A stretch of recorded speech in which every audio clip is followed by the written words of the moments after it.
and you're reading it. Like Renaud said. Yeah. Okay, we're going to call the meeting to order.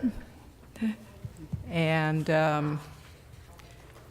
all of our trustees are present and accounted for and smiling, I hope. And welcome to those of you who have joined us in the audience. Thank you for coming. We appreciate your taking the time and participating in these meetings. And we appreciate hearing from you on the various subjects. Some of you we know are coming, and others, hopefully, public comment. Recognitions, we do not have any today. We have no recognitions this time. Okay. The next section is public comment. I have two slips. One person asking to speak at 6.1, when that agenda item comes up, which is a little later. And then Laura Arcordia, do you want to speak now or later? It's your choice. Okay.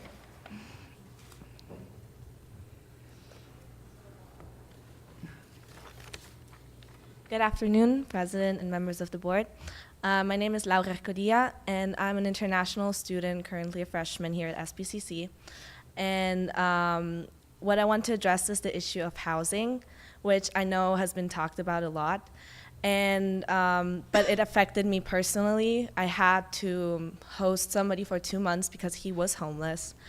And I believe that this is an issue that cannot be ignored any longer, because it affects not only the dignity of the person that is homeless and has to ask somebody to host them or sleep in their car, but also their ability to perform at school.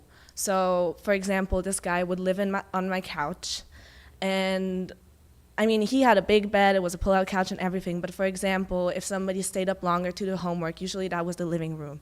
And he would sleep in that living room, which means he would be up until 2 a.m., 3 a.m. because somebody else was awake in the house.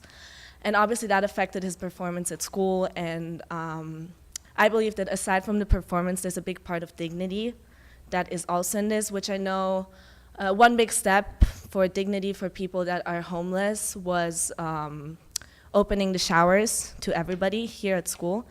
And I believe that this is the second step, because the moment somebody has a house and has his room and doesn't have to say, oh, I'm homeless, or like I'm a couch surfer, it makes a big difference in the psyche of the person. And I just wanted to talk about this issue and hope that you guys could do something about it, because I know this is Santa Barbara, this is the place where things happen, and I hope that maybe somebody would listen to this call. Okay, thank you, Laura. Thank you. Thank you.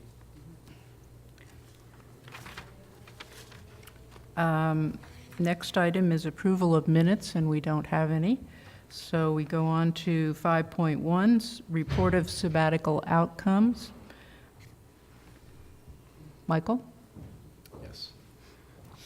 Michael Ganella is here to present his sabbatical work. Welcome, Michael. Welcome to you all. I'm glad to have you here. Thanks for listening to me, and thanks for the opportunity to have a sabbatical, which I took a year and a half ago, so fall of 2015. And I want to describe to you some of the things I did. So I'm at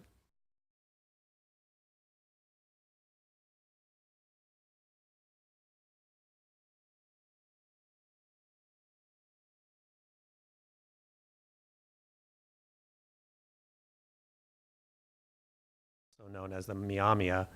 I'm working with them, helping them revitalize their language and culture.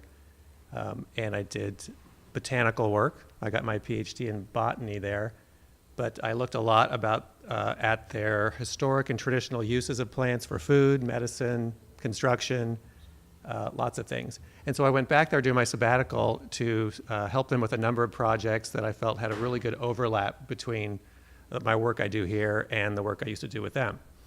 And so I'm going to just give you a little brief snippet of each of those 5 different projects I worked on. One of them was surveying the lands that the tribe holds in Oklahoma, where their federally recognized reservation is, and in Ohio, where they have purchased land. That's their homeland in Indiana and Ohio.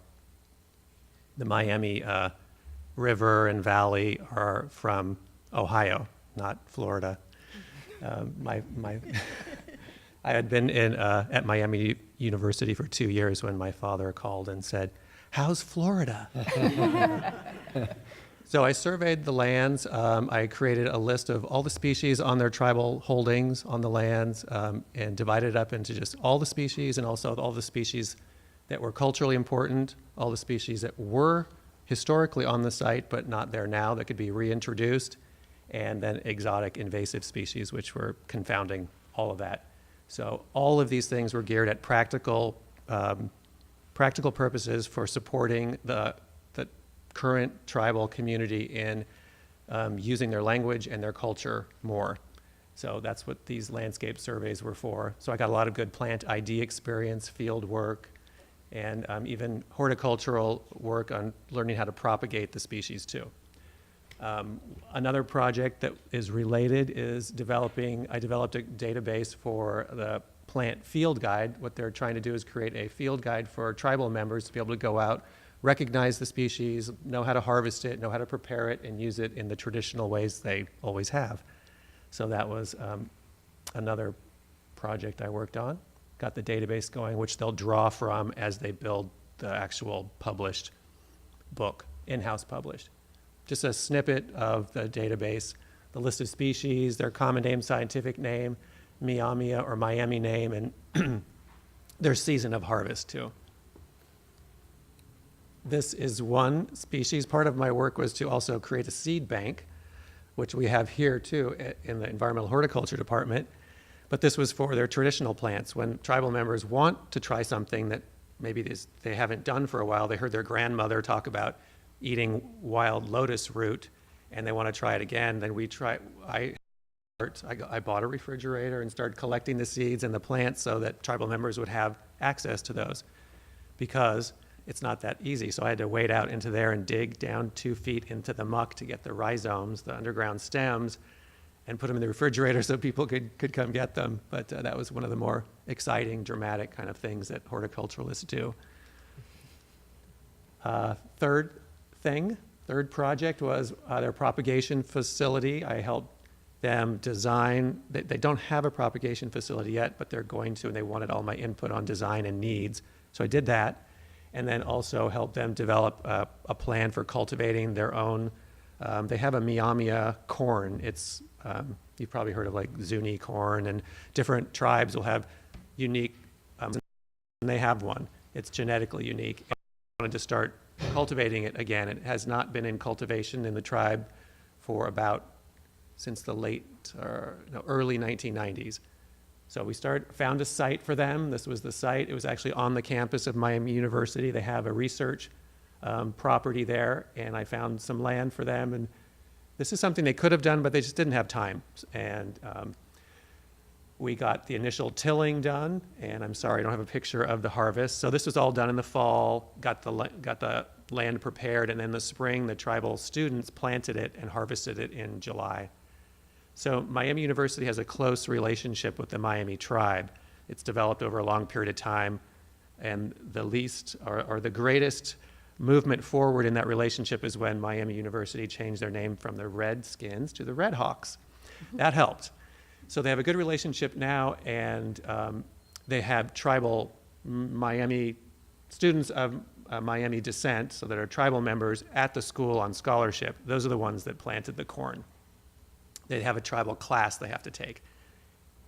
This is also a list of kind of a chronology I created for them to follow in planting the corn. A lot of the tribal members are just like you and me. They don't know much about their heritage. They want to learn about it. I came along just to be someone who gathered the information. So I was kind of teaching them, like, if you want to grow it the traditional way from the research that I did, here's what you do. So I created an action plan for them. And the most interesting part of that is, at this site, traditionally the Miami people, if they would know to start planting the corn or get ready to when they heard the first whippoorwill make its call at night. And that meant the average temperature at night was above 40 degrees. And that meant the average soil temperatures were ready for tillage. So I told the guy who manages this research site, I said, let us know when you hear the first whippoorwill at night. And he did, and the tribal students came over in the next few days to start planting. That was kind of cool. Cookbook, also helped them create a database for creating a cookbook, which they're going to draw from. All the recipes gathered from all the elders and people I spoke with in my graduate research. I just compiled it during my sabbatical. That's hominy with hominy with ham. Here's a recipe for, as you probably can recognize from the name, nepisikaki kan sesenemine, right? Or cranberry pecan salad. Yeah. Obviously, they kind of made up that word. They don't have a word for salad in Miami, so asalata. The last thing I did was just, I taught in their tribal class. So every week the class met to learn different things, and I did the ecology, horticulture unit.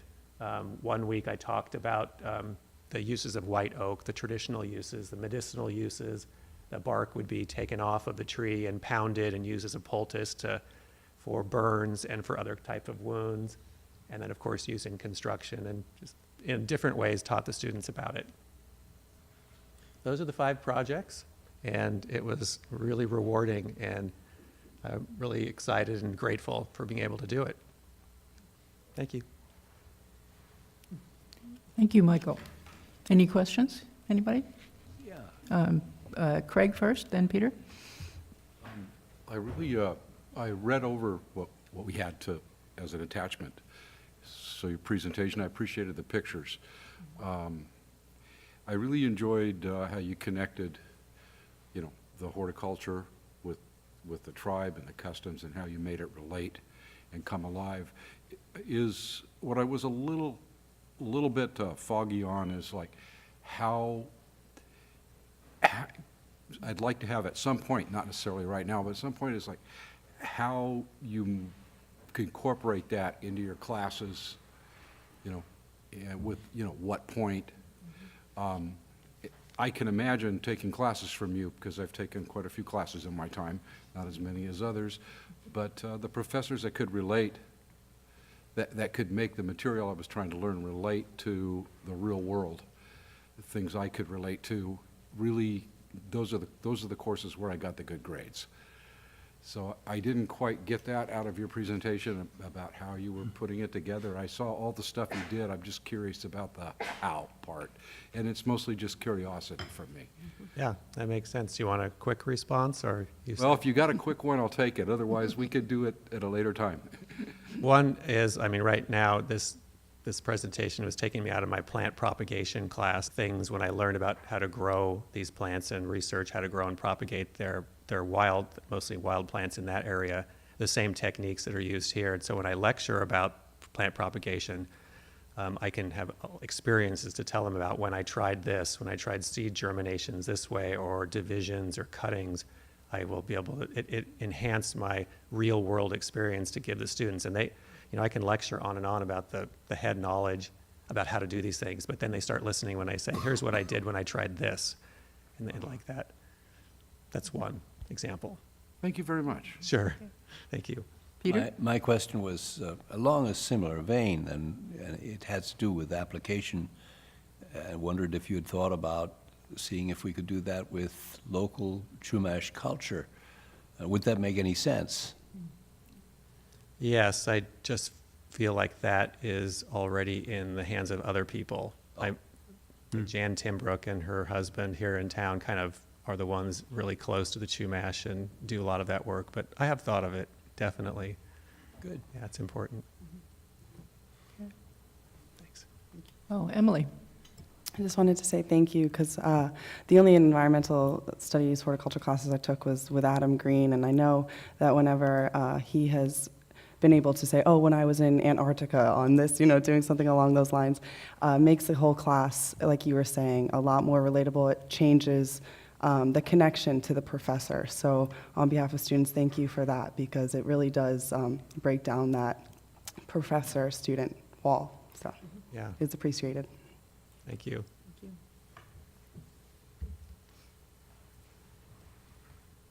Okay. Next, we have an accreditation follow-up report by Robert Else. Anthony, do you want to introduce? Yeah, in the fall of 2015, we had an accreditation visit that was very successful, and we had numerous commendations, 3 recommendations related to the standards, 2 recommendations that were related to institutional effectiveness. This is normal in this particular environment. And actually, you know, the things that were called out, as the director of IR, Robert Else, will point out, are really things that can be easily adjusted in terms of what it is we're trying to accomplish. There wasn't anything that in my review of this was damning in any way in terms of our credibility and what we're trying to accomplish at the college. I think it's actually all good. So I think I'll just go ahead and turn it over to Robert to talk a little bit more about it. Thank you, Anthony. This is a hard act to follow, a sabbatical with Yeah. an accreditation report, but here I am nevertheless. As Anthony said, nothing in here was a big surprise. We didn't feel there was anything unfair about the evaluation that we received. We were actually pleased with it. The things that they pointed out were things we're already aware of and we're working on, so no surprises. I want to thank Paul Jarrell, Pat English, Kenley's not here, a couple other people had input into this report, which we feel will be very straightforward and well received. We're not expecting any surprises or backlash or even a follow-up visit. So it's mainly here for your knowledge and perusal, and I'll take any feedback or corrections at any time. Questions? Comments? Anyone? Our accreditation remains uninterrupted. We're accredited as normal as even we were when we were under warning, so there's no interruption. And I just want to make that clear as well.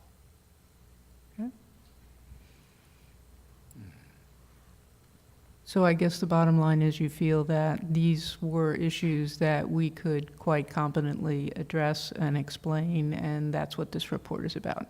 Absolutely. As I said, there's nothing that surprised us here.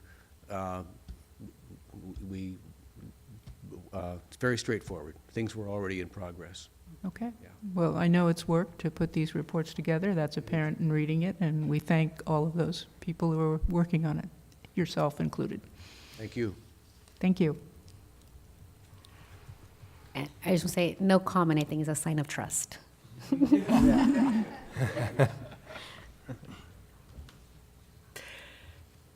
We now come to 6.1, which is a policy decision regarding SBCC's support for a just cause eviction ordinance, and we have one speaker here before we proceed, and that's Frank Rodriguez.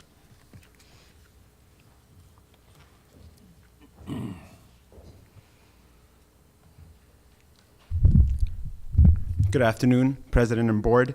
Thank you for bringing me again. Last week you let me talk about the evictions that happened on the west side with the Ivy Apartments, and the city really is moving forward to really address this issue of unjust evictions that are happening.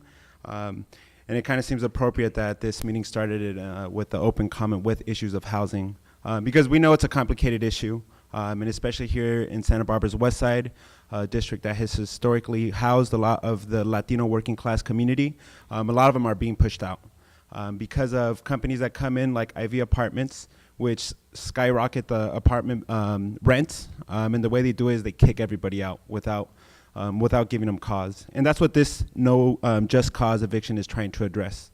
Really, all it's doing is putting stuff on the books, laws that can protect people. Doing this organizing, when people first came up to me when they were getting evicted, all I can do is refer them to the Rental Mediation Task Force, and they couldn't do nothing about it because there's no law in our books that can do to help them. So that's what this is all about. This is to really give people that live here in Santa Barbara, people that have lived here, like people that lived in that apartment complex at Ivy Apartments that were living there for 20, 30 years. I think they deserve the respect to have some laws that is available in metro areas like in Los Angeles and San Francisco. We just don't have that yet in the Central Coast. So the same way when I looked at that San Francisco was providing free city college to their students, and knowing that that's already happening here in Santa Barbara, I think we could really make sure we're the the shining example to other cities around us that we need to protect our tenants, especially because this housing crisis is not something new. It's something that's really pushing people out, especially when 5 cities up in NorCal just voted to have rent control or just cause ordinance put into their laws. We haven't seen that since the 70s and the 80s.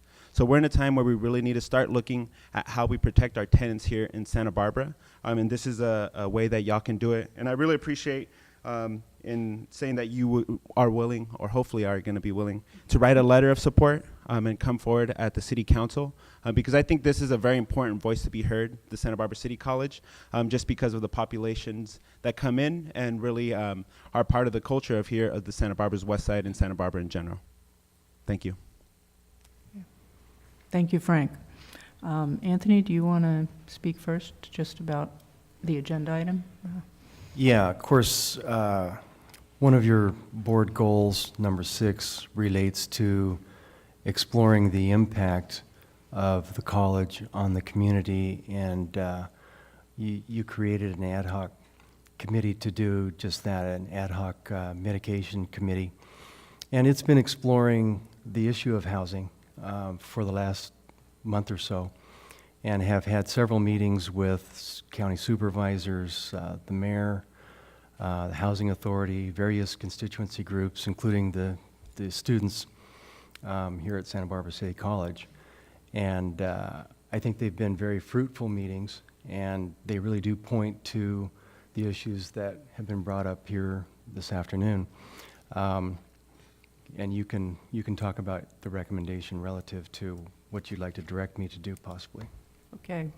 Well, as you mentioned, Anthony, we have an ad hoc committee, a mitigation committee. Our membership is myself, Jonathan Aboud, and Peter Haslin.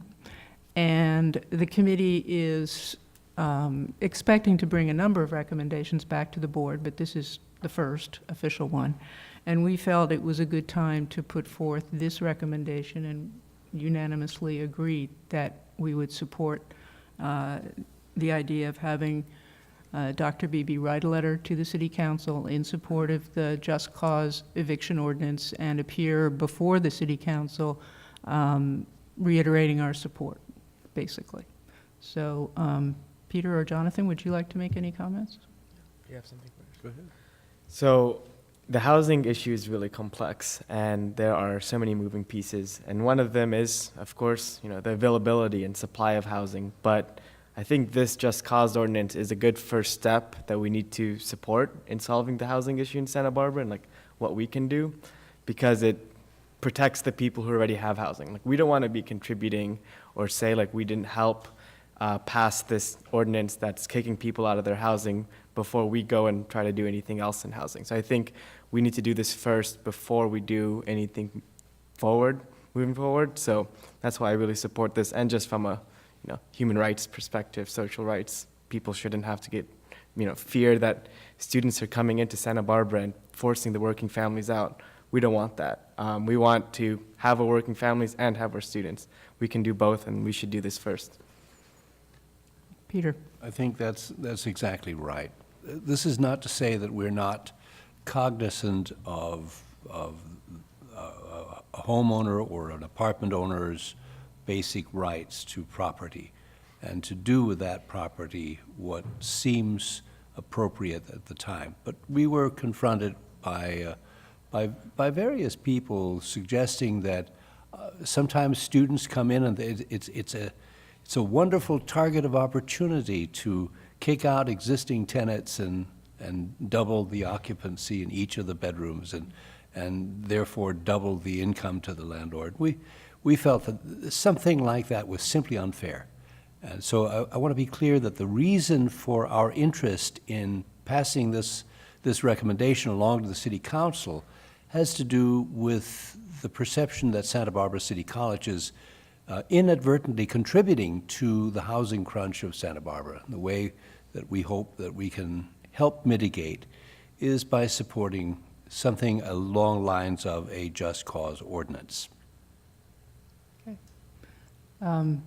Why don't we have a motion first and then go into, these were the recommendations, and if we could have a motion first. I'll move to Move. to endorse a just cause eviction ordinance and have Anthony write a letter to the city council. And And be authorized to appear. yes. Okay. Second? Peter, second. Now, comments? Marty? Yeah, I just have a question, and that is this before the city council right now, or is it at the ordinance committee, or is it not at either one of I those? And- believe it's expected to be in the near future. Frank, did you have a comment on that? Yeah, it's easier to hear you if you come up. I know Luz On- has also been looking Oh, into Luz this. may know too, Yeah. sorry. Frank knows. So it's going to be in front of City Council on March 21st. Oh, okay. Okay. Before the whole council, not just an ordinance committee? Yeah. Okay. So the way it's being written out is it was given to the city attorney to Oh, write okay. the proposal, and he's presenting it to City Council on March 21st. Okay. I mean, I think this is really something that's needed. I mean, it's a basic right. When you're getting evicted, that there's a really good reason. You know, it's amazing what landlords can do. In this city, we have mostly really wonderful landlords. We have an amazing group of landlords. But I think it's, you know, just cause is just it's just such a logical thing, you know, that I fully support this, and I'm glad we will be speaking up. It's a good idea. Okay. Anyone else? Craig? Yeah, I take it that the wording of this measure has not been, you know, put in writing yet, so we don't know exactly what they're going to say. And although the idea of it is very appealing to me, I only have reservations because I haven't seen the wording yet, like what they're coming up with. Not even an outline, you know. So I really am looking forward to seeing that. And till we see something about the wording, I'm not so sure I like the idea of writing a letter, except that maybe a letter to applaud them for focusing on the subject, because it needs to be addressed. And so I like that part of it. And if that's really all we're doing here is saying, yeah, go for it, try to come up with something, you know, maybe we could take some further action after the fact, you know, after they've come up with some wording, or so we could see how they're actually thinking about addressing this. And we might be able to do that in a very positive manner by, you know, making recommendations. So I think that is the intent. I mean, our Okay. intent is to support something in concept. And we're not the ones writing the ordinance. I want to be really clear about that. The Yeah. city council has a responsibility to write an ordinance. Our recommendation is purely in concept. and we Yeah, I have- would agree with that. I mean, I hesitate to get involved in the details where the city council is the one that decides that. But conceptually, that's what Okay. we are On recommending. that basis, I Yeah. don't really have a problem, Mhm. as long as we're not endorsing something that's already been written and we haven't seen it yet. I don't want to go down that kind of road. I had one other point. You know, we have students, because they are students, they come here and they go. So this ordinance is going to affect our students in a very indirect way. So our input into a measure that the city might adopt, the input of us, the input of UCSB would be, you know, I think helpful to the city. So I don't think that we should not be involved. I think we should, you know, read over what they come up with and then say, then say we endorse it or we like it or whatever we want to do. Just because of the transitory nature, we have students coming and going. They come here for a few years, then they go, and then new ones are constantly coming in. So it's a constant change, and so our students aren't going to get the rent protection, but we may be able to establish housing. You know, maybe this ordinance, if it's not written the right way, could have even a negative effect on available housing. You know, for the number of students that might want to come. But since we're looking at declining enrollment, the effect, you know, may not it may not make much of a change for us at all, but it might make things better for some people. And we should never overlook that opportunity. Greg, I think the intent of this is to support the concept of fairness. it isn't to help our students, because I think it could detract, it could limit some access to apartment housing. But it's our concern that there's the basic element of fairness for long-term tenants who are suddenly faced with an eviction notice without just cause, simply because the landlord can double his or her income by simply doubling the number of people in a bedroom. So that's the cause. That's the fairness issue. I would go on to a third point here very quickly, because I was going to bring up, I recently was at the City College, the Community Colleges League conference in Sacramento. And one of the things I went to was really about, well, it was held, one of the discussion groups, it was held by a group of students involved in student government at the state level. And they were really talking about, the best one was, civic engagement to global citizenship. And then there was a second group by these same people, students struggling to survive, striving to succeed, food and housing insecurities in the community college. And although there were other things I offered that I really wanted to attend and didn't, I went to that one to see what their points were, because I'm not real familiar with it. And what I learned is there's a lot of couch surfing going on. And it makes it hard for these students to really concentrate and get things right. And maybe this housing initiative, the Fairness Act, could contribute to part of a solution to that.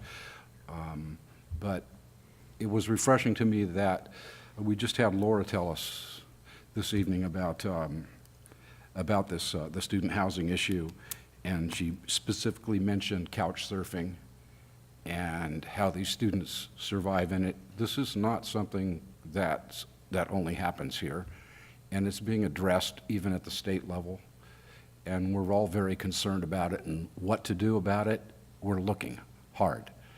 So thank you for your concern. Yeah, Craig, I think your points are valid. I agree that we were not going to support something that we haven't seen yet. I think that what I like about this, what I've seen in terms of resolutions and things like that, I do trust that Dr. Beebe would write something on behalf of all 7 of us, it's 8 of us, that is in support of something that, I know your last name? Mark Cordelis. What I appreciate about you coming to us is that for the first time, I felt like we had a speaker that wasn't demanding something from us. The first presentation was educational, giving us literature, and then even now, it's again, this is something that we are now saying there are other public entities, there are other stakeholders in the community that are coming together to look at this issue. And that's really, since day one, what I appreciate, because I don't think that City College should take on this issue on its own. The school district has a role for the families at McKinley who are being affected right here on the Lower West Side, and those are our neighbors. And you guys have heard me talk about this, but many of the people that spoke at the podium were neighbors in the community, but we also had the preschool that's down there, and all those McKinley families were declining in enrollment because they're having to move out. And now the 101 is jam-packed in the morning because the service industry comes in to work in Santa Barbara. Their children are in our after-school care programs till 7 o'clock at night, till then they can get back to Ventura. And so that is a stress on families in general. And it's not just our families at McKinley or the West Side. You have families that are making, so for some reason in Santa Barbara now, $150,000 is not enough to live. So you have to go, because if you want to play for soccer and all the things. So I think that I appreciate this because it's saying nothing in our mission says that we are required to provide housing. We are not a 4-year institution. We have graciously been able to provide these learning environments, and we have amazing international students from out of state, out of town, at California Community College. And I think that when I hear comments about housing, I wouldn't want people to think that we're going to own this and do something about it. So I am in support of us reaching out to the city, to the housing, to food banks, whatever entities are already in place, because we're all part of this amazing city. And so we work together. we can solve these complex problems or come closer to addressing them in a scope or sequence that's appropriate. So I do appreciate this. I like it. I trust that it will be a letter of support that is not signing us up to agreeing some legal stuff that we've never read. So I appreciate you bringing that up, because I don't think that that's what any of us want.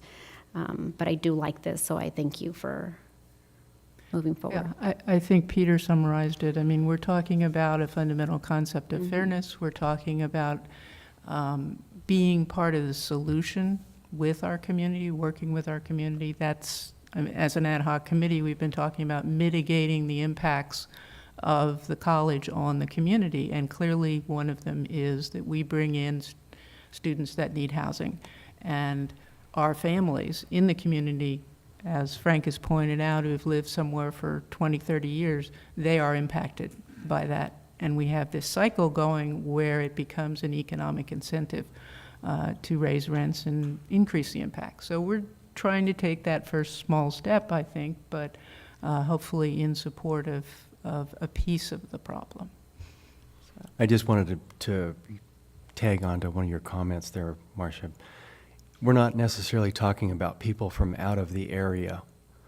You know, we do have individuals that have been living in apartment units for many years, decades in some cases, that are being evicted without cause. And, you know, I mean, I don't think we can ignore that. We hear a lot about out-of-district, international, and so on and so forth, but this is broader than that. Yeah, I mean, this is an important part of our community, and we don't want to lose that community and that diversity. If anything, they could be our students. We hope that they are and will be. So, yes. I think the other thing that has to be said is it contradicts what I thought initially, that there was a relatively simple solution to this. I think admissions of any of us is a good thing, but I was just dead wrong. Each time I look at this, it becomes more complex. So none of us on the committee is suggesting that this is a total solution. It's a small piece of the puzzle, and it addresses an issue that has been of concern to our neighbors, and that is, it's just not fair. And that's why we're taking this action. Mary Ann? I'm totally in favor of it, and will vote for it. I just want us to recognize that this is short-term, that this is a tiny, tiny step, and it will have repercussions that will also complicate our lives for a while, because it will solidify the housing market. Those people who are there will be there then for the amount of time that they are attending, and that means no room for someone else. So it's the best, I think, that we can do at this short term, but it is only that. Jonathan? Yeah, I think I agree with exactly with what you just said, which is we have to do this, but then we're going to have other issues down the road, but we can't even do those without getting this done first. So maybe it means housing built in some way by someone for students later, but I think we need to protect the families, and yeah, I agree that we can't just think this is it, like we did it. Ready for a vote? Okay, all in favor? Aye. Opposed? You are directed. All right, so noted. Okay, we come to 6.2, board goals, mid-year review. And a number of our goals are things that we don't do personally, but we set as goals for the institution in the broader sense. So I thought I would ask Anthony first to talk about both the process that happens when we set these goals, after we set these goals from his point of view, and some of the goals that really we are not doing personally, but we know that progress is being made. So before we start talking about stuff that's maybe more our own responsibility, Anthony was going to comment first. Oh, okay. I think the idea of process is really important here, and when it comes to the board goals, as you know, I craft my goals around those board goals. And so then what happens? Well, in order to have those goals permeate through the entire institution, I talk with the President's Cabinet and share my goals that are related to your goals with them. And so we have the Executive Vice President and the Vice Presidents that are on the President's Cabinet develop their goals, in addition to other goals and things that they're working on, but develop some goals around my goals. And then that's carried on to the deans and directors and other folks in the college, academic senate and such. So there is a process that takes place relative to the high-level goals that you all are talking about, and the policies that you talk about, and how that gets through the entire institution. I'd like to comment just on some of the things that have been accomplished, if that's all right. You had 6 goals, and just real quickly, student access and success, fiscal, community focus, number 3. Number 4 is build stronger college and board relationship. Number 5 is accreditation, and number 6 is housing. 5 and 6 we've just talked about, so really the other ones, I wanted to mention just a couple of things that I think are extraordinary.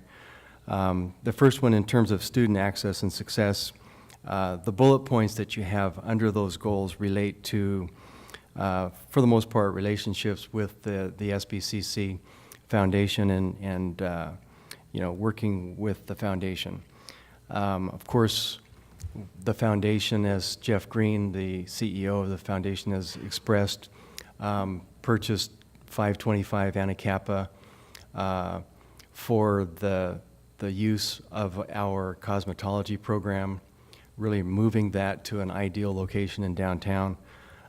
We also had, that was just recently presented, $1 million gift from Jack and Julie Nadell, and the renaming of our business program to the Jack and Judy Nadell School of Business and Entrepreneurship, and so on. Those kinds of things are happening all over and in great number in terms of different things that we're working on with the foundation. But I have to stress that very high on the list of the relationships and the partnerships that we have developed with the foundation has to be the SBCC Foundation College Promise.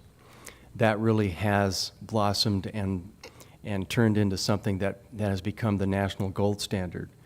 And I don't think it's being overly dramatic to be able to say that. I think it's something that we have to be incredibly proud of. We have over 800 students now, which is way beyond any of our expectations. 800 students.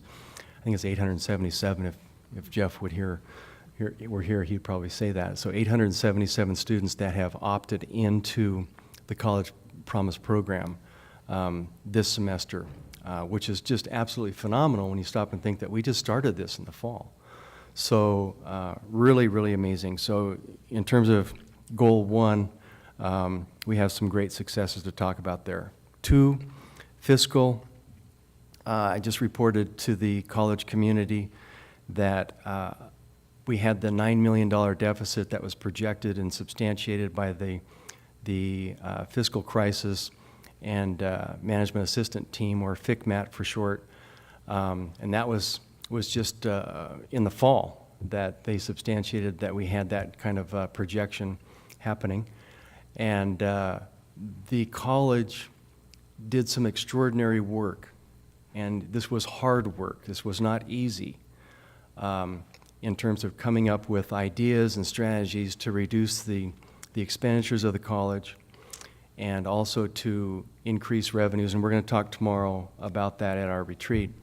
But they have managed, the college has managed through lots of toil and discussion and such to be able to project that we are now reducing that $9 million deficit to $4.5 million. And that is extraordinary. In a very short period of time, to be able to come up with that kind of a reduction and work towards the goal of fiscal stability. I'm just so incredibly proud of what these folks have been able to do. And Lindsay, and actually, if I started naming them, I'd name everybody in the room in terms of contributions, but really fantastic job with that. Community focus. Of course, I've been out in the community, enjoy doing that kind of work, and we've been able to make some good progress with that. I also announced yesterday that we're going to be moving forward with the development of a state-funded adult ed program that we're going to be calling the School for Extended Learning, and we will have a grand opening of that school in the fall. And so we're putting pieces in place. We have a team working on it. Very excited about that.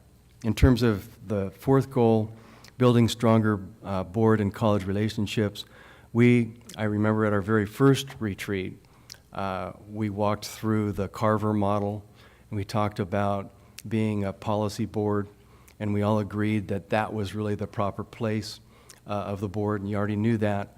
But I think that you have been modeling that forward. You have been modeling the way forward relative to being a policy board, and that is really appreciated at the college.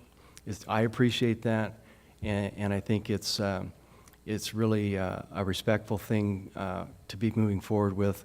And I know that the college appreciates, your high-level board policies and your focus on that. So that would be my report. Okay, well, let's open it up for other folks to comment. Marty? Yeah, the development of the college vision we talked about early on, and I haven't heard anything else about it. Not that we have to finish everything in halfway mark or anything, but is that coming along, or? Oh, that's coming along big time. Because that's really hard to do. It's very hard to do in an institution the size of Santa Barbara City College. And when I presented my just kind of ideas that I shared with the board and I shared with the college really took that. Dr. Butler and actually our student body president, Dylan, also jumped on that, and there was just a tremendous amount of effort coming up with a vision statement, and that has been developed, and it's going to be presented to you at the next board meeting, as a matter of fact. Well, there you go. Yeah. Perfect. That whole process, it was quite extensive, almost 3,000 people involved in providing input and comment and discussion, and then what we ended up with, I think, is really extraordinary, and I'm just absolutely thrilled. I would tell you, but I don't want to ruin the big reveal. No, that's fine. I'm pleased to hear that you worked it all through that quickly. That's good. Yeah. Yeah. Peter? One of our goals has to do with, of course, supporting the foundation or with its program of providing funding for high school students from our area to come here. And to me, that's always been half of it. The other half has to do with a measurement of their success. What we've done together is to decide that finances, the absence of resources with which to go to school, that barrier has to go away. But the assumption is that on the other side, the student is going to succeed. So I'm really going to be interested in data that says that at some future point. I'd like to see was there a measurable difference between what we used to do and what we're doing now? And I don't mean necessarily that we measure the difference in terms of grades, because grades are not necessarily the best indicator, but to what extent have we made a real contribution as a consequence of the expenditure of these resources to student life and to what they want to do in the future. Well, I imagine if you didn't drop out of the first semester, which many do, and so now we're in spring, so we still have 877, that is a short-term data point that we can look to, because, as you know, many students after a drop for semester, it's difficult, and then they'd rather go make their $15 an hour and help their parents, and so the fact that they've enrolled, so I know we'll see the persistence from fall 16 to 17, hopefully, God willing, you know, but I imagine, I mean, with the counselors, the force that I've seen on the ground and the presence at these high schools and the one-on-one and the fact that they no longer have to wait to see a counselor, the fact that they can actually make an appointment, that's huge. We have been talking about that for 4 years. Like, really, they can't make an appointment? So now they can do that.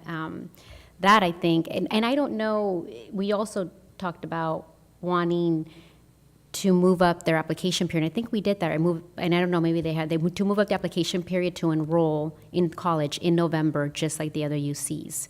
And I know our counselors were out in the field doing all of that, but I know that that's something that we had said, why don't we push up everything to November? And then they get priority registration right away, and I know they get that already. But so the college-going culture is going on. We have the college fair on campus, then we do the huge oral warrant, so the students can apply to their 4 years and community college all at the same time. And it's saying to them, City College is as important as applying to UCSB and Davis or whatever not. So, no, I mean, it's been great.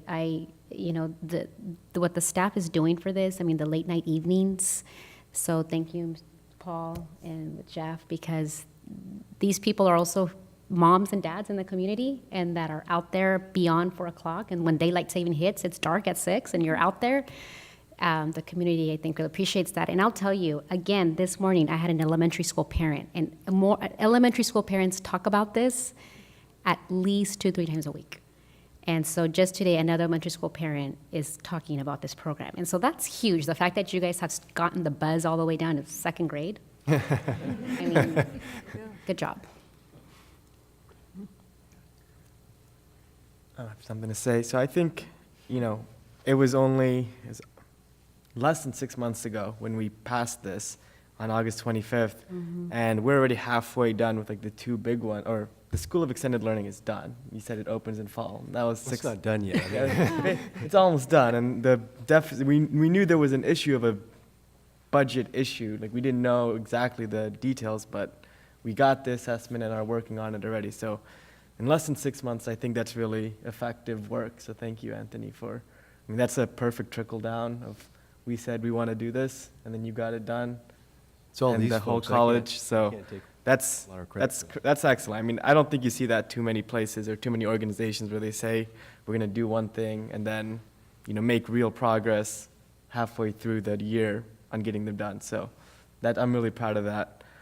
In terms of faculty diversity, on goal 2, we talked today, but I did write up a policy change that would give us an annual report or evaluation on our hiring. So it'd be every year we'd know the demographics of our hiring, so we can track that. So that's something we can personally do as a board to meet our goal. And then for the housing, we're having our ad hoc meeting soon, right? Yeah.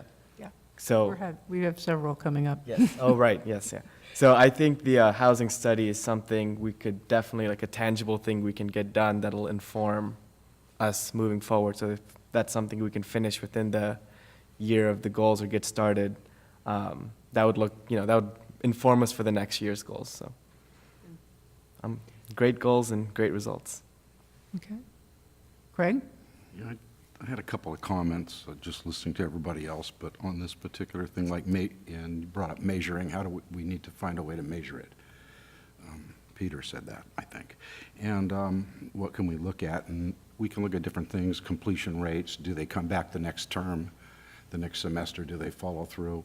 And then Veronica was talking about the level of counseling and how that relates. And I had a couple of thoughts, and one has been on my mind since I ran for this chair, And it's like, what about all those students, potential students out there that we aren't reaching or that aren't responding to that Promise program? And I know it takes time. You know, maybe we're reaching parents of you know, elementary students, and that's wonderful. It'll take time before it gets to us. And but there is a pretty good-sized group, and I don't have a handle on how many, but it's significant that aren't responding and aren't coming here for a whole wide myriad of reasons. And, you know, ways or a plan to like reach out beyond how we're reaching out at this point. And so I just wanted to say, I really feel there's a real need to find more ways to get the message out. With 2 years free here at our institution, I was really expecting, you know, double or more the number of students that we've attracted, and I'm not unhappy with what's happened, but I was thinking we should be able to get, you know, quite a few more. And Are you meaning the Promise program or in general? the Promise program, I think mathematically, yeah. it's been a home run. We're way ahead of where it used to be. I think No, I know, that I see, I just think, I believe, and I think if research would probably show that there's a lot more potential out there. And Yeah, the potential it takes time to develop it. So it's just a thought I had, I don't mean to be negative at all, I just, But then as a percentage to the high graduating seniors from CARP down to San Ynez, when you look Yeah. at that, it's a really good number, because you're just counting heads that have graduated. right. But I think that to your point of the other students that could be, you know, when you look at support the expansion of non-credit programs and the building of pathways from non-credit to credit, I think that we might see this goal again next year, because with the School of Extended Learning, that's going That to might. address what you're talking about. Because now you're going to have that sector of the community that for whatever reason is not enrolled, and then that non-credit will be that pathway into the credit. I agree. It's a whole bunch of small pieces, so. No, you're absolutely right. It is a whole bunch of small pieces. And, you know, there are groups out there locally that we can do a better job attracting to the college. For example, the older students, those students that are 24 to 45, that need to upskill their portfolio of talents and things that they can accomplish. Those students can come here and get some training. Doesn't necessarily need to be an associate degree, but it could be a certificate of some kind. Actually, as Veronica's pointing out, they could start out in non-credit and then transition to the credit program in a certificate of some kind. Or get what they call a badge, which is kind of a mini certificate. It could only be maybe 20 hours of training, but it could be something very, very detrimental to their success and being able to get a promotion or get a new job or something like that. And so that's a population, a local population that I really want to pursue, and we've been talking about how to go about that. Excellent. I had one more point to make on this topic, because we didn't have this section for board member reports necessarily on the agenda, so I'll just incorporate this last couple things I wanted to say. And it's about our student throughput, it's about all the remedial courses that we teach that are non-credit and how to do this. And I found, while I was in Sacramento, I found a new company that's already, according to them, they're already like booked up for what they can provide at this point. They have several colleges that they're dealing with, community colleges in the state. And this company is called Prepared Learning, and their website isn't even up yet. So I was really impressed. It's a program to incorporate help so that new students coming in could enroll right away in 4 credit classes and get the remedial help simultaneously, and we still get the student head count and the credit for it all. It sounds like too good to be true, but I think it's worth exploring. I'm personally quite excited about the possibilities. And I did notice there are other programs around, and I looked on the internet about it, found out more. All this was going on. A big thing at the conference, a major topic was pathways.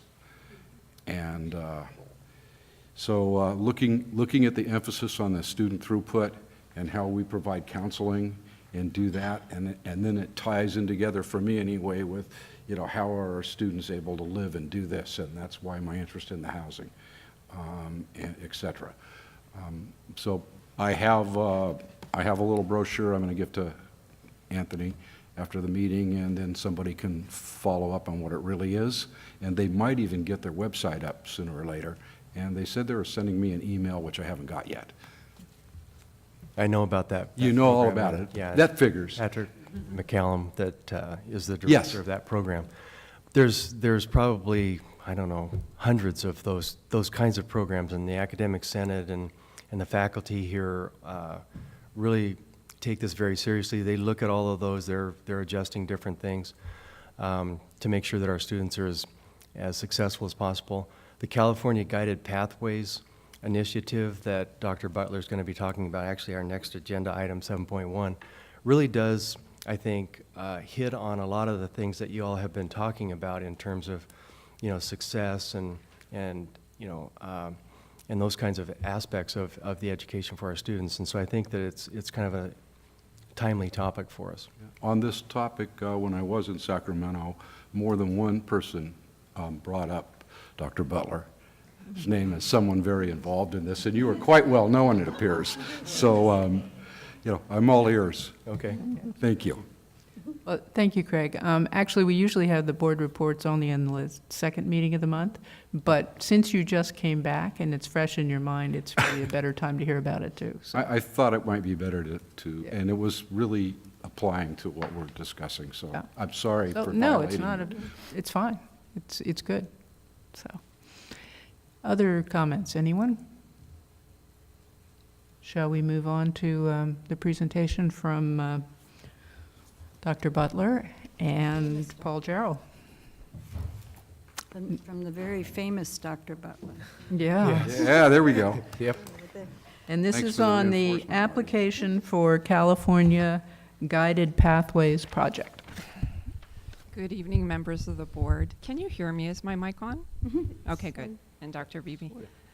So you have some documents in your handout that already explain a lot of information, so I don't want to repeat that. I wanted to try to explain it in a way that I think our students might also understand, because it's really for them. And it's very appropriate that you all were just reviewing the board goals. So this directly connects to that first goal of student access and success. And I wanted to begin by thinking a little bit about the student perspective for college, because that has been the frame for a lot of the discussion. Is college something that students can easily understand? Do they understand how to choose a major, what classes they need, how to seek out support, what support services are available to them? And so I wanted to read you just a handful of names of some of our programs, and this is not a test for anybody, but it's just an interesting exercise, because you can ask yourself, how many of these names do you recognize? Do you know what they are? So ESP, MESA, EOPS, DSPS, TAP, IPATH. Now, you probably know some of them, but most of us don't know all of them. And I'm mentioning that because, number one, we have an amazing plethora of wonderful programs. We have had state and national recognition for our programs. And so I want to acknowledge the work that our faculty, staff, and administrators have done to establish these programs. For a student coming in, trying to navigate what all these programs are, just even what do those letters mean, it's a challenge. So one of the things that the California Guided Pathways Project tries to do is create clarity for students. And they reframe the question of, a typical question, are students college ready? They reframe that to, are the colleges ready for students? Are they using terminology students understand? Are they creating systems that are clear for students? And so there are a couple components of the guided pathways that are, they're listed up here, but they're general principles. One thing that the California Guided Pathways Project has been very clear about is they're not mandating a particular version of pathways. Sometimes people hear pathways and they think there's one thing and you have to do that. And so you're just figuring out how to do it. What they have emphasized is that all institutions in our system may have unique populations, unique needs, a unique culture. And so they ask for the institution to help develop the version of pathways that works best for their students. That's really important in our system, which is so focused on creating something that works for the community they serve. But there are some common elements, and I mentioned the first one about greater clarity. Another one is helping students really reach their goals in a timely manner. So that really is a primary function. And I wanted to mention just a tiny bit of data. So the community college system nationally, has been studied, and one of the primary people we heard from at a workshop we attended, some of us at the college attended on January 26th and 27th about pathways. The senior researcher at the Community Colleges Foundation, part of Columbia University, his name is Davis Jenkins, and he presented research showing that colleges that had developed a pathways model had two really marked improvements in their persistence rates and in the timeliness of their completion of students.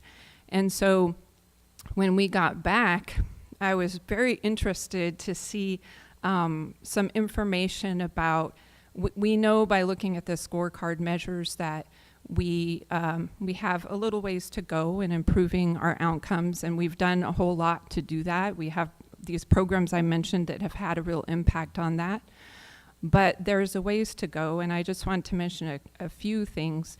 So when our institutional, I want to give a shout out to our institutional researchers. So when that office put together the data, and also our student equity plan contains the same information, when students who have stated a goal of certificate, degree, or transfer, so it's just that population, not students who are coming for other reasons, when they're tracked over a 3-year period, only on average 18% have completed that goal by the end of 3 years. And that's a little surprising because we think of a college degree at the community college level as a 2-year degree. The other surprising fact, or perhaps not surprising, depending on your viewpoint, is that when you disaggregate that by populations, Hispanic students achieve that goal at a 12% level, and African American students at a 4% level. So the big takeaway for me from going to these conferences and looking at these data are that students really need greater support in getting toward their goal in a way that makes sense for their lives. So we have a lot of part-time students. You've heard before about most of our students are part-time, the majority, I mean. And of course that slows down progress. Pathways is not a program just for full-time students. It's a program for all students. It's a program the institution creates by really having a concerted conversation among all of the constituents. The colleges in California who've started this work already, there were 3 early adopters, Bakersfield, Mount SAC, and Irvine. Those 3 colleges have talked to us about their process. And the thing that I have seen uniformly across these 3 is not their outcome, what their product is going to look like, what their pathway is, but it's about their process of how they got there. So they all describe having very large planning meetings with people across the institution, faculty, staff, administrators, and students, and talking about how to shift the college culture toward these systems of clarity that support students' goal attainment. And one of the themes that I heard a couple of themes, well, many, but one is that many people were reinvigorated and gained even more passion for what they were doing because they saw what they were doing in a different way. It sort of upended some commonly held notions about what they're doing. And another theme that I think is also extremely important, in addition to the student outcomes, is that by working together, we have, constituency groups that don't normally talk and meet together and plan together. So you have all of those people meeting together. It also shifts the relationships among those groups. So there's a sort of, overarching kind of a lot of unintended consequences that are very positive as a part of this work. So what does that all mean for us? The California Guided Pathways project application came out in mid-December, so that was just a little while ago. And the deadline for applying is February 28th, and that's just a little while from now. So we had a very short timeline to try to get to all of our groups and get input. I'm happy to say that last night, the Academic Senate voted in support of applying for this project. After a very deep and I would say not uniform discussion, I mean, there were a lot of different viewpoints presented and people had concerns about it not being clearly defined exactly what it is and, wanting to know more. Very understandable, certainly. CPC had its first discussion on Tuesday, and we'll have another discussion in 2 weeks. So one of the things that I really appreciate about this application is that it asks for the groups to look at the application, to consider the questions, and affirm if they're interested in being part of this project. And that's just to apply. We don't know if we'll be one of the 15 to 20 colleges that are accepted, right? So just to apply. But they ask the groups to make their recommendations prior to submitting the application, which I think is great, because very often we complete a grant and whatever group is working on it does it, and then you hear about it later. Here's the completed grant, and we got it. Let me tell you about it now. So this is really good, and I appreciate the work of the two groups who are helping to get this together, and I've heard only great things. One of the co-directors is Rob Johnstone, and Robert said what a great guy he is.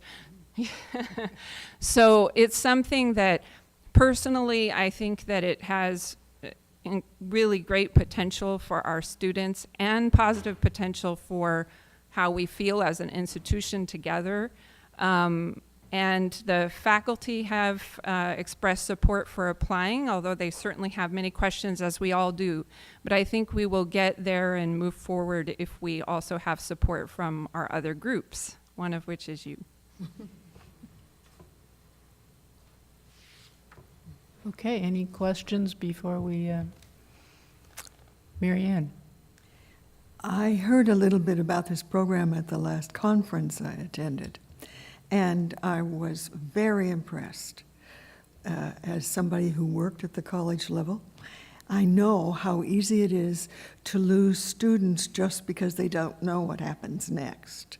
And this kind of approach really does provide a path for them, and you're to be thanked for your interest and your follow-up. Thank you. And from reading, I mean, it seems like it is broad enough where you guys will be able to shape it to the local needs of our student population here, right? Yes. Is what I read. So, Yes. and so I just think, I mean, teachers, like, you're funny, because if this would have been like no, I don't know if I want to do it because I don't know enough about it, but if they told us 1, 2, 3, 4, like, I don't know, you're telling me what to do, I don't want to do it. So, I mean, either way, I think here now it's so broad that they're like, oh, I don't know. But it does seem good, because at first I thought, I was like, well, you already have IGETC, so how is this different from IGETC? If you know you want to go to CSU UC, it's already all laid out for you. But then what I understand is, I don't know that I'm going to go into pharmaceutical sales, but maybe I want to be a nurse, maybe I want to go to medical school. So now I can be on the science-y track, or like, is that... Right. I think you've perfectly captured like that middle space of like, what is it? And yes, One of the things when I talked about the data points, we looked at how many units students complete when they get their degree, and 60 units are required, right? But that's far less than what most of our students complete. There are some degree areas where it's 80, 90, 100 degree units. You're talking about 40 units. In one case, it's double. You know, it's actually 130, so more than double of the minimum number of units a student needs to complete a degree. So yes, I mean, students do need guidance on where they're going once they identify that path. Yeah, it seems great, and I think of those high unit majors in the sciences where they're, and I know we're talking a lot with CIRSE, you know, with the Channel Island Regional Initiative, that, wait, students maybe should have taken that math along with the physics because the context within the physics would have made the math make more sense. Or wait, we should have waited because biology assumes that you have a background in chemistry. And I think that's where a lot of our students kind of fall through, and then they don't end up. And then there's such high unit majors that it's complicated. You understand it perfectly. So I think it's good. Emily? Yeah.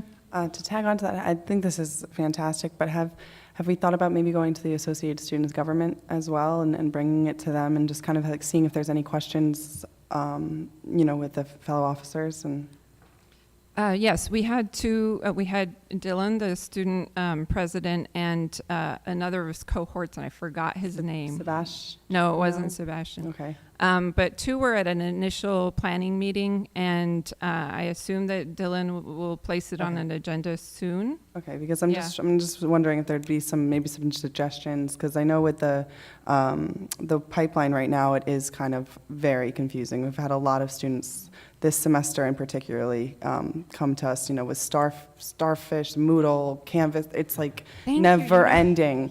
So, you know, and one teacher is doing this and three others are doing this and one's doing that, and you're just like, wait, where's my test? You know, where's my midterm? Where is it located?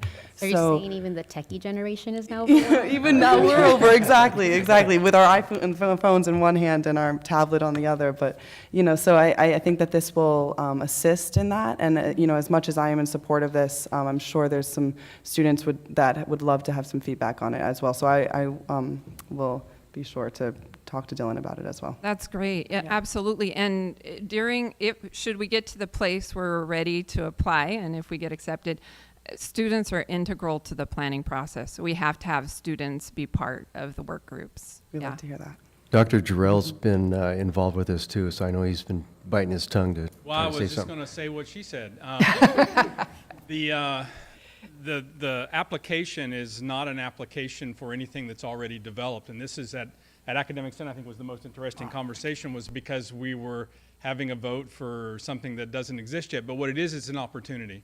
And I think that if you pose it in a way of that we have an opportunity to go down a process that may end up with something that is really impactful for our students. And that process absolutely will involve students, staff, faculty, administrators in doing that. But what we're applying for is assistance in that process. And it's a group of people that have done this. They're in, you know, leaders in the area of pathways and development. And I think the important thing to realize is that this is potentially, you know, could have a huge fiscal impact as well, as because it is a way to increase persistence and retention of students. I mean, by providing a very clear, well-articulated plan and having very intentful scheduling that allows them to complete that plan, that keeps them going, and we certainly we'll see that move forward. So, and I just wanted to mention something that speaks to that. I know, Craig, you were talking about the Promise program and what it does. Anytime you have this mindful, intentful programming, just to give you a little tidbit, of the students that completed fall as Promise students, 96%, almost 96% enrolled in spring and are enrolled right now. So, so that's kind of unheard of. I mean, that's impactful. really we lost high. some students during the fall, Some of them dropped to part-time status and whatever. We're trying to figure out how to help that. But that having that mindful, intentful programming is really meaningful, and that allows us to keep the students that want to come here. We keep them here. So I think it's a really good a project that we could get started on. Jonathan? I just want to say this just makes too much sense. When I went to college, I just picked the major on the application and stuck with that, and like no one helped anyone to figure out what they wanted to do and how to do it better. So I think it helps people make really good choices or the best choices. So it sets up a system to make choices because right now there isn't any system. You just kind of figure it out and make decisions as they come. So even if you're planning out your major, it's a lot different. So I think we're going to be producing better students, and people will feel like they got more out of going to college. I think that's something I've noticed with a lot of people. They go to college, they graduate, and then they're like, well, that wasn't what I wanted to do, or now I'm not doing anything I feel like doing. So I think this will like make college useful for people. So I'm really excited. Thank you. Some college graduates just run for office. There you go. Greg? I know Jonathan mentioned he, when he was in college, well, that was pretty recently maybe compared to me. In the dinosaur ages, I came to Santa Barbara City College fresh out of high school. And boy, we all had, everybody I knew of the students that came in, we all had appointments with counselors. And they did, they set up the pathway. They said, this is what you need to do, and this is the sequence that would probably be best, and just work it in, and they gave you lots of room. Well, not too much room, they just laid it out. And you could choose when to take certain classes, but these are the ones you needed to do, and they sort of outlined a full-time program. And the only thing they didn't do, and I don't know what's happened between now and then, but what they didn't do was bother to even understand who the students were they were talking to. And their help would have been relatively useless, I think, to students that hadn't made up their mind what they wanted to, quote-unquote, major in. Or I wanted to transfer somewhere, barring I didn't get sent to Vietnam. That was my goal. And I achieved that, and by luck and circumstance. But anyway, the idea of getting to know your students and what obstacles lie before them would have made a big difference, especially to my friends that dropped out and gave up because they couldn't decide what to study or what their major was, or it was confusing to them. And so all of these things we're talking about today here, and since I've been on this board really learning about what's going on, and we have more counselors than we did a few years back.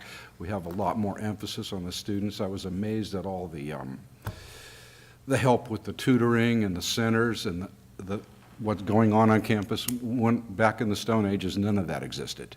If you wanted a tutor, you kind of go, what I did when I wanted a tutor is I went out to UCSB to find a grad student in that field, and then you could pay them, and they would help you. But there wasn't anything like that available. So I really relate to this, and I think we can do a better job, but how, it's not easy because we have budget issues and whatever. I think the program is a great way to try. If we don't try, we've already failed, so. And there may be other ways than what's quote-unquote called pathways. But barring we don't do anything else, I think the pathway program, and at least this phase of it, is really good. Well, thank you for even applying for this, because your self-assessment had questions that were like 2-page narratives per question. So thank you, Paul and the team, for you guys continuing to innovate and putting in so much work, hoping to get something that's going to create more work that's going to help students. And that's awesome, you guys. Thank you. Thank you. That's a great point, Veronica. That's a great point. Peter, do you? Well, I need to offer words of skepticism. I don't quarrel with the need for clarity. I think that's, as all of us have experienced, whenever there is confusion about which way to go, we invariably choose the wrong path and find that we have to do a course correction. I I guess I've just been around a number of programs that seek to solve the big puzzle. And in the process, as a consequence of, well, unintended consequences, it creates more work for us and stuff that we often find not terribly productive. That's my concern with this. My concern would also focus on, to the extent that the pathways are so carefully guided that they set aside the need for faculty innovation, that would be of concern to me. But I confess fully that I've only read this once, and I really need to read it much more carefully in order to have a productive conversation about it. So I commend you for tackling it, for being enthusiastic about it. And I just want us to be cognizant of potential pitfalls that are out there that we're not aware of.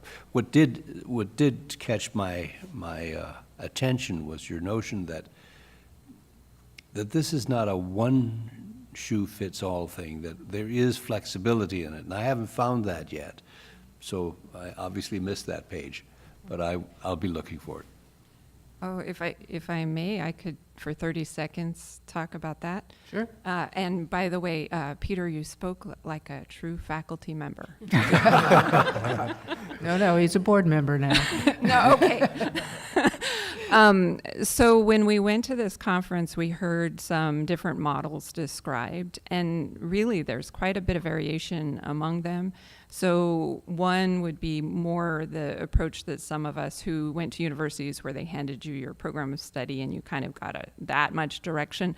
That's the really extreme version. But there was even a version presented where a college had developed a 15-unit first-year experience program during which students completed 6 units of degree-applicable coursework, and also identified their career goal and selected their major. So a big part of it was getting them off on the right foot, but it didn't direct them throughout their whole experience. And that's the range of, possibilities out there. So I think your caution is well taken, that we don't want to be overly restricted. And when we were talking about it at Senate yesterday, I kept saying, we make it, right?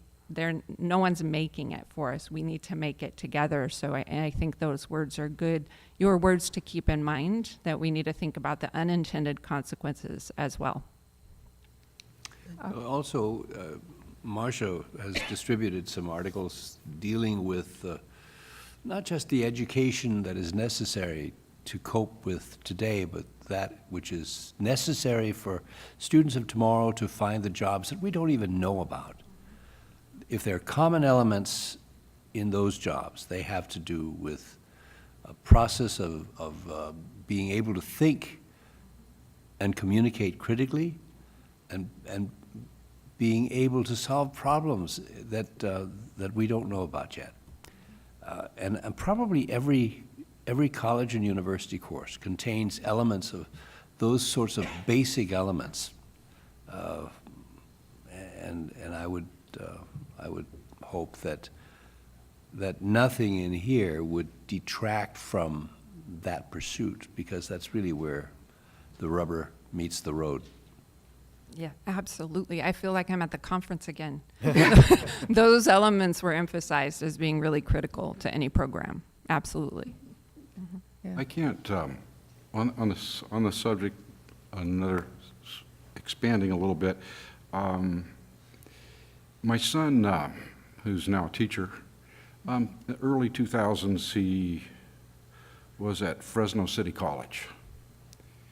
And I think he was in his, he was 4 years going on 5 at Fresno City College, and I got him aside and I said, look, dude, what are you doing? It's a 2-year school. You don't even have to work. Everything's paid for.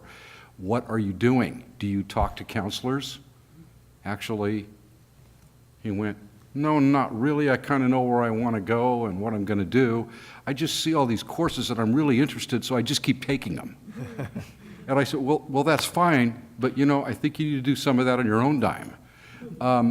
I felt like at the time that, boy, you know, the college could do a lot better in counseling the students. Like, let's get you out of here. You know, let's get you to transfer. And actually, in a way, they sort of did. He took everything he needed to transfer. He just didn't do it. He just kept taking classes. Maybe that's good for the college's enrollment in Fresno, but I think the completion rate and the success of the students that go on and then finish are good. I think my son benefited from all those classes, and he uses that in the classroom. He could say, well, when I studied this or when I took that class, and his education is very, very well-rounded, and that contributes to his overall success as a teacher, I'm sure. But it was very frustrating for me to watch. And I think the reason it's not the pathways thing so much that I love, I just love the fact that we're saying, you know, if we don't change what we're doing in this college, I didn't feel like maybe we needed pathways. From everything I've heard from you guys, is what you've been doing has been, you know, cutting edge. We're ahead of the pack, kind of. 100%. And does Santa Barbara City College really need this? I can't make that judgment or that call, and I'm glad it's not something we get to vote on, because I wouldn't feel qualified. But I do feel like that if, for the vast number of other colleges out there, and even for us, as good as we're doing, if we don't embrace these new kind of programs and explore and play a little bit, we're not going to get the benefit. And I think this is like the political buzzword right now, pathways. At that conference in Sacramento, I mean, it was on big screens all over the place, and everybody's kind of talking about it. Yeah, it's the latest, biggest deal. Well, for some of the trustees that were there and educators, it was really interesting. And some of them just went, yeah, it's just another one of those things that they come up with. You know, I applaud your interest and your leadership in this, and I think you've done a wonderful job representing this institution, and you're to be commended for that. Thank you so much. If I may just add something, our counseling and student support faculty are amazing, passionately dedicated, hardworking people. And I know that they make all of their best efforts, and we have so many great programs, as you said. Do we even need this? I think what we want to do is keep being a leader in that innovation, and so I think that's a good reason to you know, take the lead on this as well. You know, I think we might actually benefit the whole program, because I think this college, the faculty here and staff have the experience to really make a great contribution to the general cause, and this is one quote-unquote pathway to do that. What action is required of us, and by when? We're going to ask for a motion to support. It's an action. Tonight? Tonight, yes. Can I ask a question now? We've been talking a lot about pathways to transfer. I'm curious about whether this program encompasses other pathways, the students who want certificates, who want, I mean, are we going to reach non-credit? As we devise this whole thing, are we thinking of the whole universe of things that our students need from us? Yes. Good. And the other thing I would tack on to what Peter was commenting on about the skills that these jobs of the future need. We don't know what the jobs are, but we may have a sense of skills that get you there. Or even just the phenomenon of people changing careers several times in their lives. I'm excited about, you will develop the model. I'm excited about the model that was on the end that said, here's what you start out with, because I think we could do some real thinking about what those skills are and maybe get that a focus of that first year before moving students into a specific area where they practice it. So, but as I said, you guys are going to put it together if we get the chance. So, thank you. Marianne. I'm not asking the question tonight because I know you have a lot of exploring to do yet. But one of the concerns that I had when I heard it in Sacramento was about those students who have done their primary work through distance learning and how to make that part of this and not leave them out because of the way they're taking their program. Yeah. Well, Paul would probably be more capable of answering that question, but if you would like. Sure.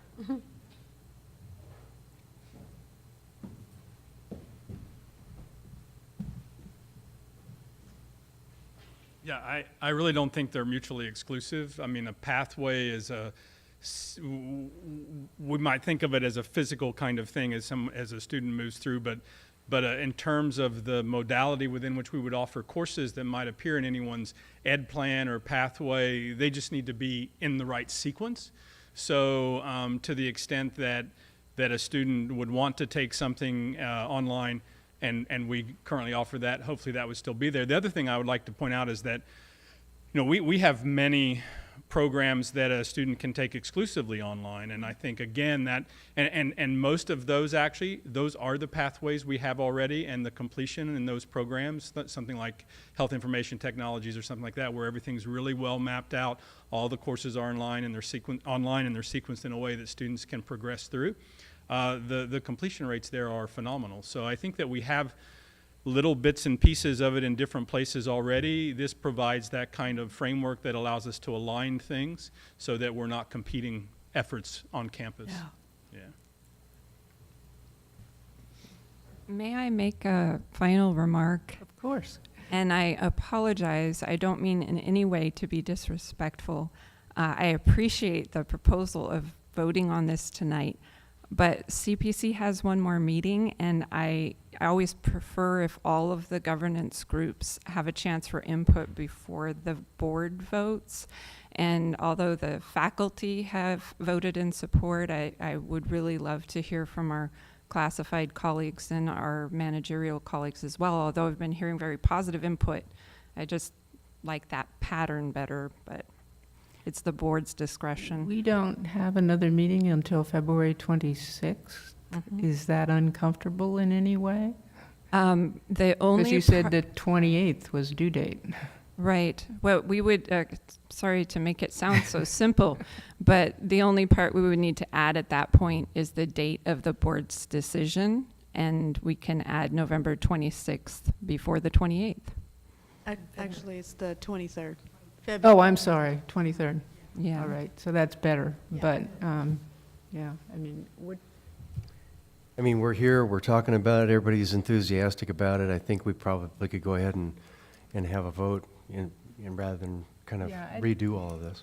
I don't think we override somebody who wants to say, I'm uncomfortable. I think we express where we are as a group, and the application requires not just us to agree. Correct. So, Yeah.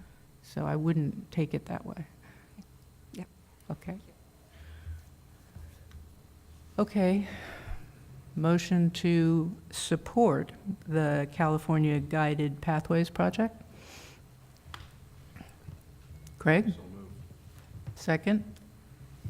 Second. Jonathan? Any other questions, comments? We've been asking a lot of questions already, but Well, I think I'm going to vote for it, but as I said earlier, I really want to read this very carefully. I take that part of it seriously, so that a vote in support should mean something. So I would not be opposed to casting this vote at a later time, but you're right also, it takes a number of different groups to qualify for approval. So it shouldn't make any difference whether we come before the other groups or not, but I would. okay. All in favor? Aye. Aye. Opposed? Okay, motion passes. Priscilla, we owe you a big thank you, and I'm sure we'll be thanking you again. And Paul.